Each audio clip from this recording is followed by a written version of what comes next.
ఇప్పుడు మీరు security review committee అన్నారు. సెక్యూరిటీ రివ్యూ కమిటీ మరి ఈ సివి ఆనంద్ గారు నాకు ఒక నోటీస్ ఇచ్చారు.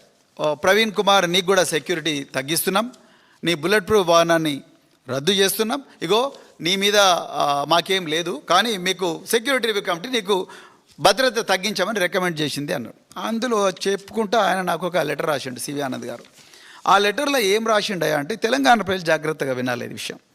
Security provided by the state is preventive, dynamic and threat-based. It is neither permanent nor attached to the status, office, rank or past service of any individual. Its nature and scale are periodically reviewed with reference to the prevailing threat perception, the capability and intent of the threat source, individual vulnerability and overall internal security situation. అంటే నేను ఏం చెప్పాలనుకున్నాడంటే, ఒక వ్యక్తి గతం వల్లనో, లేకపోతే ఒక వ్యక్తి స్టేటస్ వల్లనో, ఒక వ్యక్తి పలానా ఆఫీస్లో ఉన్నాడనో, ఒక వ్యక్తికి ఒక పలానా ర్యాంక్ ఉందనో సెక్యూరిటీ గవర్నమెంట్ ఇవ్వదు.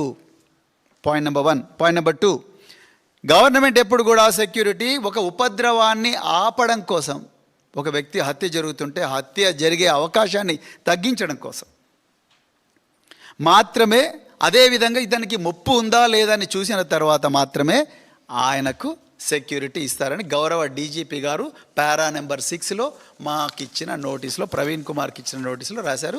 ఇది అందరికి కూడా జనరల్గా వర్తిస్తుందని వారు చెప్పకనే చెప్పారు. Correct.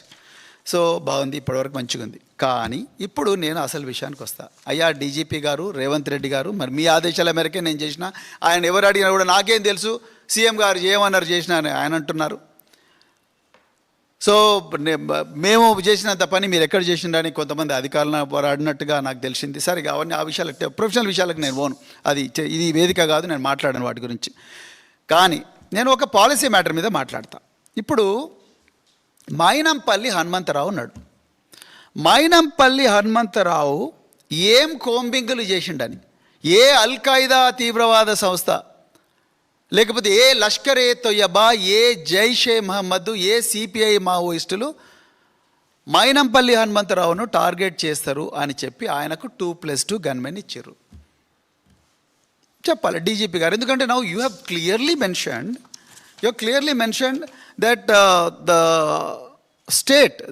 security provided by the state is preventive, dynamic and threat based. It is neither permanent nor attached to the status, office, rank or past service of any individual, not just Praveen Kumar, any individual, not just Petti Sudarshan Reddy, any individual. మరి అట్లేటప్పుడు మైనంపల్లి హనుమంతరావు గారికి 2+2 gunmen ఎందుకు ఇచ్చారు? DGP గారు చెప్పాలి. పెద్ది సుదర్శన్ రెడ్డికి ఒక న్యాయం, మైనంపల్లి హనుమంతరావుకి ఇంకో న్యాయమా?